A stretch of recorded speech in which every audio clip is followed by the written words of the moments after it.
যেহেতু বাংলাদেশকে একটা ফেসিবাদী রাষ্ট্রে পরিণত করেছিল আওয়ামী লীগ, তার সর্বশেষ ধাপগুলো ছিল এগুলো, যে বাক স্বাধীনতা হরণ করেছে অনেক আগে, গুম খুন নির্যাতন। পরবর্তীতে তারা মানে ধর্মীয় যে অনুশাসনগুলো রয়েছে সেখানে কিন্তু বাধা সৃষ্টি করেছে। এই ইফতার মাহফিলগুলো এই ঢাকা বিশ্ববিদ্যালয়ে এবং অপর যে কর্মকাণ্ড ছিল সেগুলোতে সরাসরি ছাত্রলীগ বাধা দিয়েছে, সরাসরি। তো এগুলো বক্তব্য রেখে ব্যাখ্যা করা সম্ভব না কী ধরনের নিকৃষ্টতম কাজ তারা করেছে। তো ইনশাআল্লাহ আগামী তার কখনো এই ধরনের ন্যাক্কারজনক কাজ কেউ করতে পারবে না।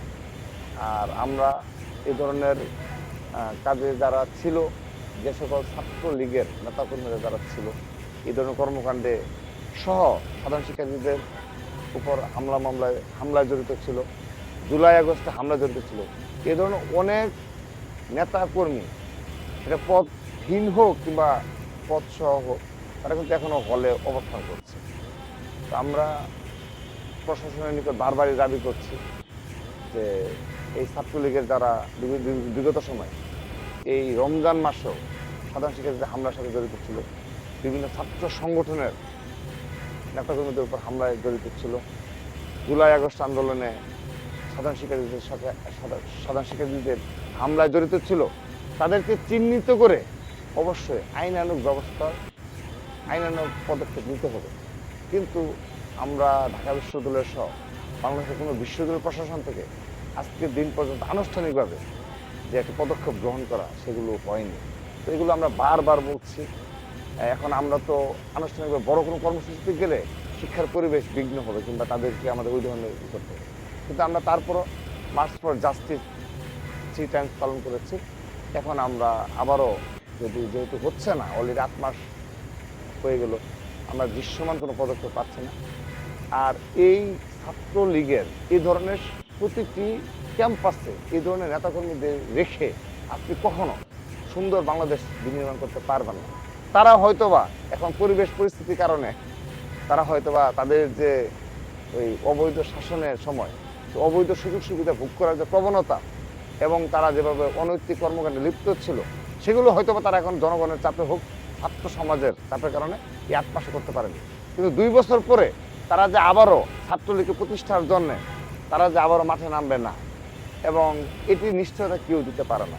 সে কারণে আমরা আবারও আহ্বান জানাচ্ছি অতি দ্রুততম সময়ে তাদেরকে বিচারের আওতায় নিয়ে আসতে। যদি না নিয়ে আসা হয় তাহলে আমাদের আরও বৃহৎ কর্মসূচি, ছাত্রদলকে আর বৃহৎ কর্মসূচি গ্রহণ করতে বাধ্য করা হচ্ছে। তা আমরা অবগত রয়েছে, আমরা সর্বশেষ যখনই আমাদের সকল ক্যাম্পাসে আমাদের বিশ্ববিদ্যালয় প্রশাসনের সাথে আমাদের যখনই সাক্ষাৎ হয়, আমরা তখনই কিন্তু এই বিষয়টাই সর্বোচ্চ গুরুত্ব আরোপ করছি।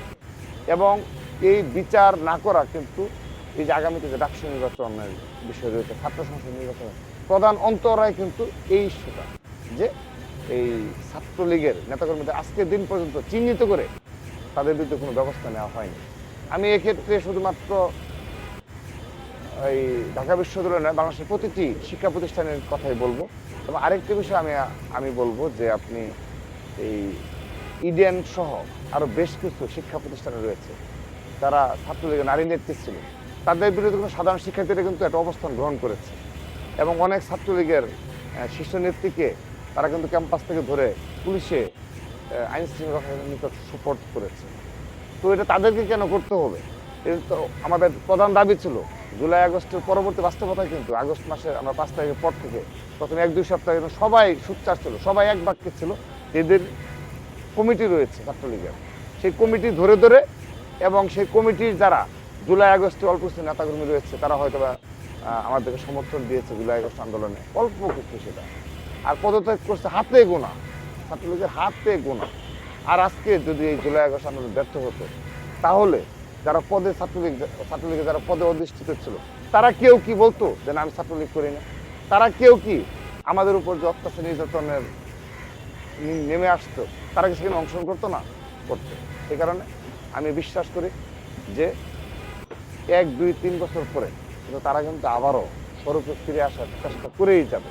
সে কারণে আমরা সকল বিশ্ববিদ্যালয়ের নিকট প্রশাসনের আকুল আবেদন জানাচ্ছি, এই বিচার অনতিবিলম্বে শুরু করতে হবে।